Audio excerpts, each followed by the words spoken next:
আসসালামু আলাইকুম সবাইকে। কেমন আছেন সবাই? আশা করছি সবাই খুব ভালো আছেন। আমিও খুব ভালো আছি। আজকে বিডি কুকিং আর্টিস্ট থেকে আপনাদের জন্য মজাদার চিকেন কোপ্তা রেসিপি নিয়ে চলে আসলাম। চিকেন কোপ্তা আগে ১ম এ কোপ্তা তৈরি করতে আমাদের চিকেনের বুকের পিসটা শিলপাটায় বেটে নিবেন বা আমি ব্লেন্ডার করে নিয়েছি। ব্লেন্ডার করার পরে এখানে আমি ২ টা সিদ্ধ আলু ব্যবহার করব। আপনারা আলু যদি ব্যবহার করতে না চান তাহলে ২ পিস পাউরুটি ব্যবহার করতে পারবেন।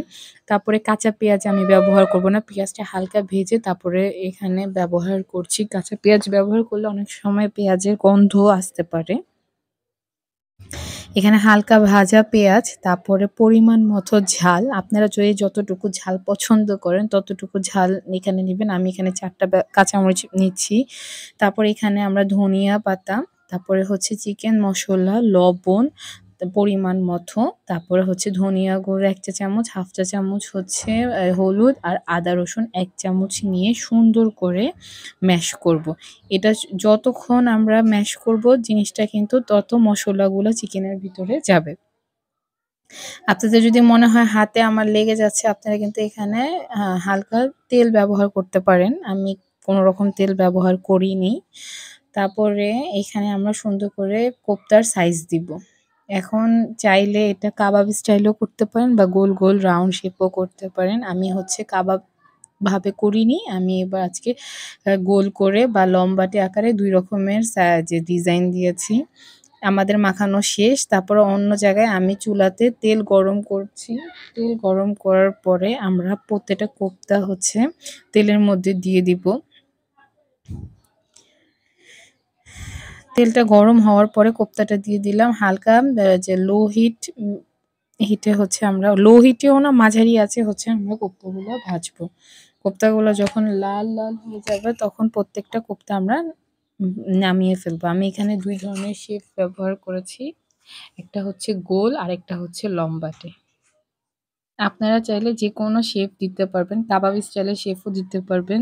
স্ন্যাক আইটেম হিসেবেও কিন্তু এটা খাওয়া যাবে। সন্ধ্যার নাস্তার জন্য এটা কিন্তু পারফেক্ট হবে। এই যে আমার এখানে গোল সাইজের কোপ্তাগুলা ভাজা শেষ। এখন কিন্তু আমরা লম্বাটে ভাবে কোপ্তা আরেক সাইডে দিয়ে দিলাম। আমার প্রত্যেকটা কোপ্তা ভাজা কিন্তু শেষ।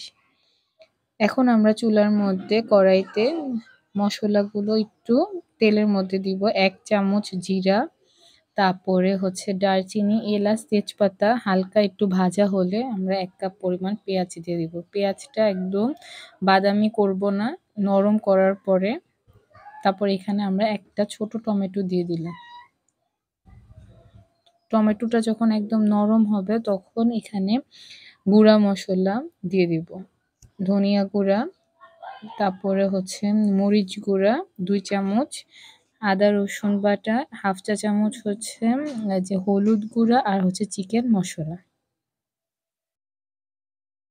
টমেটোটা যখন একদম নরম গলে যাবে তখনই আমরা মসলাগুলা এখানে দিয়ে দিব। মসলাটা একদম সময় নিয়ে কষানো লাগে। মসলা যতটুকু কষানো হয় তখনই কিন্তু তরকারির স্বাদটা অন্যরকম হয়। আমরা অল্প আঁচে অল্প, অল্প পানি দিয়ে মসলাটা ভালোভাবে কষাবো। একটু সময় নিয়ে মসলা কষালে তরকারিটার স্বাদটা কিন্তু অন্যরকম আসে। আমি এখানে অল্প একটু পানি দিয়ে মসলাটা আবার কষাবো।